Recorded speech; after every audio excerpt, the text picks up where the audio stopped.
तुम कर रहे हो किचन में काम? हेल्प ही तो करा रहा हूँ तुम्हारी।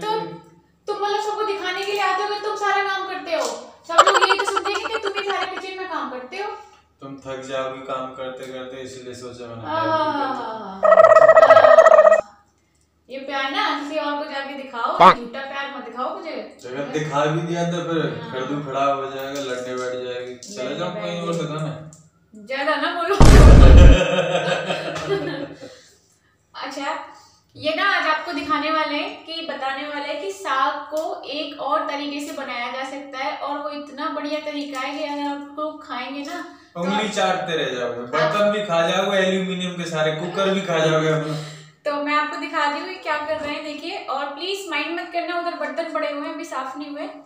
ये देखिए, इन्होंने साग तो काट लिया है और इसमें थोड़ा सा मैंने अदरक का टुकड़ा डाल दिया है, थोड़ा सा नमक डाला है, और इन्होंने थोड़ा देखो मटर डाल रहे हैं इसमें छील छील के, आप देख भी रहे हो। अब देखते जाना ये क्या। तो यहाँ पे ना ये मटर छील रहे थे, तो मटर छीलने से क्या होता है, इसका जो साग का जो टेस्ट होता है ना वो बहुत ज़्यादा दुगना हो जाता है। मतलब इतना टेस्टी बना था, इतना अब तो हम खा चुके हैं, उसके बाद एडिटिंग कर रहे हैं। तो ये उधर तैयारी कर रहे थे साग में तड़का लगाने की, तो यहाँ मेरे ये बर्तन कुछ पड़े हुए थे, तो मैं कहा चलो मैं इनको साफ़ कर लेती हूँ, क्योंकि किचन ना पूरा भरा भरा से लग रहा था, तो अच्छा भी नहीं लग रहा था। तो पहले मैं जो उसमें कुछ ना कपड़े पड़े हुए थे किचन वाले, तो मैं उन्हीं को साफ़ कर लेती हूँ। तो जहाँ इन्होंने साग काटा था ना, वहाँ ये इसको भी छोड़ के आ गए थे चलनी वगैरह को, तो मैं इनको एक पहले उस जगह को साफ़ करा, मैंने पोछा मारा, झाड़ू लगाई, तो उसके बाद मैं इनको लेके आ गई हूँ। तो ये देखिए अपना तैयारी कर रहे हैं। आज किचन में ना इनकी एंट्री हो ही गई। इन्होंने बोला तुम रोज़ बनाती हो, आज मैं अपने तरीके से बना के खिलाऊंगा तुम्हें। और जो हमारे प्यारे प्यारे प्यारे व्यूअर्स हैं वो हमको देखते हैं, उनको भी कुछ सीखने को मिलेगा।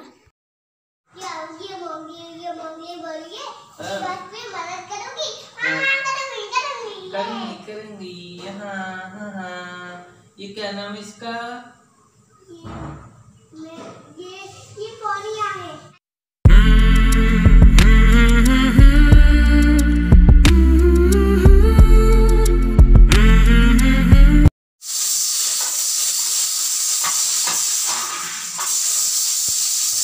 तो यहाँ पे ये सीटी आ गई थी, तो इन्होंने निकाल लिया था। इनको ना पता नहीं चलता है कि सीटी आ गई, तो मैं इसे गैस को बंद कर दूँ। मतलब गैस भी ऑन थी और सीटी को दबाई जा रहे कि ये बंद क्यों नहीं हो रही है, क्योंकि कभी कभार ये करते हैं जब ऐसी कोई अच्छी चीज़ बनाते हैं, नहीं तो ये किचन में बिल्कुल नहीं आते हैं। ये आज बहुत दिनों में आए हैं, लेकिन बहुत अच्छी अच्छी चीज़ ये बनाना भी जानते हैं। तो उसके लिए इन्होंने एक कढ़ाई ली है, उसमें थोड़ा सा सरसों का तेल डाला है। तो आप देखते रहे ना ये किस तरह से बनाते हैं, बहुत ज़्यादा भैया टेस्टी लगा था मुझे, तो आज भी वो याद आ रहा है। मैं कहा एक दिन और तुम बनाना। हाँ, मैं रोज़ ही बना के खिलाऊंगा, तुम तो सीख गई हो ना, तो बना लेना। मैं कहा चलो ठीक है हम बना लेंगे। तो इन्होंने ना सबसे पहले मिर्च मसाले डाले हैं तेल में, हींग जीरे के बाद। तो टमाटर और प्याज का जो मिक्सर इन्होंने करा था वो एक साथ ही डाल दिया है। तो अब उसे ये फदकने देंगे। और हम जो भी मसाला तैयार करते हैं ना, अगर उसमें फदका आ जाता है, मतलब वो थोड़ा उबलने लगता है, उसके बाद ही हमें हर चीज़ डालनी चाहिए। उस चीज़ का ना स्वाद और बढ़ जाता है। और उसमें अगर उबाल नहीं आए और हम हर चीज़ को जो भी हम बना रहे हैं तो वो डाल देते हैं, तो उसका स्वाद ना ख़राब हो जाता है। तो उसके बाद देखिए, मतलब जैसे एक हलवाई होता है ना, उस ग्रेवी को पकाता ही रहता है, उसी तरह से ये करते हैं। और ये जो भी आइटम बनाते हैं ना बहुत अच्छा बनाते हैं। बस इनको एक रोटी बनानी नहीं आती, और बाकी ये सब चीज़ बना लेते हैं। मतलब जो भी आइटम होते हैं सब चीज़ बनाते हैं। मैं भी सही बताऊँ, खाना बनाना शादी के बाद इन्हीं से मैंने सीखा है। बहुत अच्छी अच्छी चीज़ें इन्होंने मुझे सिखाई हैं, जो मैं बहुत चीज़ आपसे शेयर भी कर चुकी हूँ अपने यूट्यूब पर। जो पालक का उबाला हुआ मिक्सर था उसको हमने ग्रेवी में मिला दिया है। तो अब इनको मिला लेंगे आपस में। तो थोड़ा बहुत जो ना कुकर में लगा हुआ रह जाता है, तो उसी को निकाल के इसमें डाल रहे हैं। और ये धीरे धीरे करके ना दोनों मिक्सर को आपस में मिला रहे हैं, ताकि ये अलग ना रहें, एक जैसे ही हो जाएं। तो धीरे धीरे ये चलाते रहेंगे इस तरह से। तो ये देखिए इसकी पोजीशन, तो ये मेरे से थोड़ा बोल रहे थे कि ये तुम्हें थोड़ा सा गाढ़ा सा लग रहा है, क्योंकि साग रखा रखा भी गाढ़ा हो जाता है ना। तो उसमें थोड़ा सा हमने बहुत थोड़ा पानी डाला था। तो यहाँ ये ड्यूटी के लिए तैयार हो रहे थे, तो अनमोल तैयार कर रहा था। और आज ना इन दोनों की ड्रेस भी पूरी सेम हो रही है।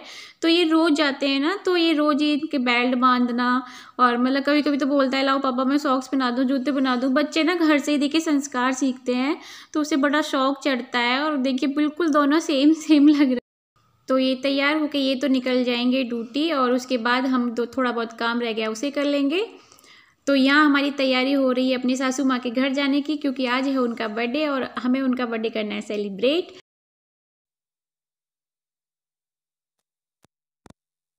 सही लग रही है। सही सही लग रही हूँ। कट्टू तो हमारी सारी तैयारी हो चुकी थी, तो बस मैं अलमारी में से अपना वॉलेट ले रही थी, कुछ चेक कर रही थी, कुछ हमारे होता है जरूरी सामान। हेलो एवरीवन, कैसे हो आप सब? आई होप सब अच्छे होंगे, अपने घर में सेफ होंगे, स्वस्थ होंगे। तो आप लोग सोचोगे कि ये इतना तैयार होके मैं कहाँ जा रही हूँ। तो आज है मेरी सासू माँ का बर्थडे, तो बस मैं उन्हें सरप्राइज देने जा रही हूँ। तो क्या करती हूँ, क्या करने वाली हूँ मैं उनके लिए, तो ये आपको देखने के लिए मिलेगा आगे आगे। अब कंटिन्यू बन रहे हैं मेरे ब्लॉग में, तो चलिए चलते हैं, फिर मिलते हैं आपसे आगे। तो यहाँ पे हम निकल चुके हैं जाने के लिए। तो बस हम सीढ़ियाँ उतर रहे थे, तो पीछे से आ रहे थे अनमोल बाबू, तो वो भी आ रहा था। मम्मा मुझे भी कैप्चर करो से बड़ा शौक होता है। तो हम पहुँच चुके हैं बस यहाँ पे। अरे मैंने उसने बनाया है, बैठे नहीं है। तुम तो कह रहे थे साड़ी लाओगे। हम समझ ही ना पा कौन है। तुम तो कह रहे थे साड़ी लाओगे। क्यों? तो यहाँ बुआ भतीजी की चल रही थी मस्ती, तो वो इससे पूछ रही थी तो मम्मा के लिए कुछ नहीं लेके आया साड़ी वगैरह। तो वो ऐसे ही ना गोलमाल बातों को घुमा रहा था। तो बच्चे ऐसे ही करते हैं। तो यहाँ पे देखिए मेरी सासू माँ ने कितना अच्छा देव उत्थान बनाया है। तो ये ना एकादशी वाले दिन का है। देखिए सूरज, चंद्रमा, तुलसी, उस दिन तुलसी मैया का विवाह भी हुआ था। तो ये सब बनाया जाता है कितना सुंदर से। तो यहाँ पे हम कर रहे हैं चाय नाश्ता, तो हम बातें भी कर रहे थे। तो अनमोल ना बहुत बात बनाने लगा है, तो वो ऐसी मस्ती कर रहा था। देखिए मैं जब भी आती हूँ ना, ये इस तरह से चाय नाश्ता लगाती हैं। तो यहाँ हो चुकी है केक की तैयारी। तो यहाँ केक भी आ चुका है। तो यहाँ पे केक काटने की तैयारी हो रही थी, तो ये केक काटने जा रही थी। तो ये ना तो 2 बैलून बचे थे अनमोल के बर्थडे के, तो हमने वो ही लगा दिए थे। नहीं तो हम ज़्यादा भी लाने का प्लान था, फिर उन्होंने मना कर दिया कि नहीं, मेरा बर्थडे कभी नहीं मनाया और आज तो मेरी बहू ने मेरा बर्थडे मनाया। बहुत ज़्यादा खुश हो रहे थे और हमें भी अच्छा लगता है जब हम कोई ऐसा छोटा मोटा काम करें जिससे हमारे बड़े बूढ़ों को अच्छा लगे, खुशी मिले, तो करना भी चाहिए। तो यहाँ देखिए दोनों सास ससुर आपस में मस्ती कर रहे थे, एक दूसरे को खिला रहे थे। तो पीछे से ना फ़ोटो शूट भी हो रहा था। बहुत ही अच्छा लगता है जब परिवार में छोटी छोटी खुशियाँ आती हैं। तो हमारा छोटा सा ही परिवार है, छोटा परिवार, सुखी परिवार। तो सब लोग पूछते हैं ये आपकी कौन सी सासू माँ है, तो ये मेरी छोटी सासू माँ है, जो चाची सास बोलते हैं वो। तो यहाँ देखिए अनमोल की मस्ती हो रही थी। यहाँ पे ना चाची सास की वो ननंद भी आ रखी थी एक, तो उनसे गप्पे सप्पे लड़ा रहे थे। वहाँ से वापस तो बस आके अभी कपड़े चेंज नहीं करा है और अनमोल घुस गया है साइड वाली दीदी के घर में। तो उसे बहुत अच्छा लगता है, पता नहीं उसे ना इतनी खुशी मिलती है लोगों के पास रहकर, और सब लोग प्यार भी करते हैं उसे। तो बच्चा जहाँ प्यार मिलता है वहाँ तो देखिए जाता ही जाता है। तो वो नहीं माना, लेकिन वो वहीं चला गया। तो मैंने सोचा मैं कपड़े चेंज करूँ, उससे पहले मैं आप लोगों से थोड़ी बात ही कर लेती हूँ, मतलब ब्लॉग को एंड कर देती हूँ। तो आपको मेरा ब्लॉग थोड़ा सा भी अच्छा लगा हो तो प्लीज़ लाइक करना, और चैनल पे नए हो तो प्लीज़ सब्सक्राइब कर लेना। और आपको ना रोज़ 10-12 सब्सक्राइबर तो बढ़ाने हैं। तो मिलूंगी अच्छे से ब्लॉग के साथ। जब तक के लिए नमस्ते, bye bye, love you all.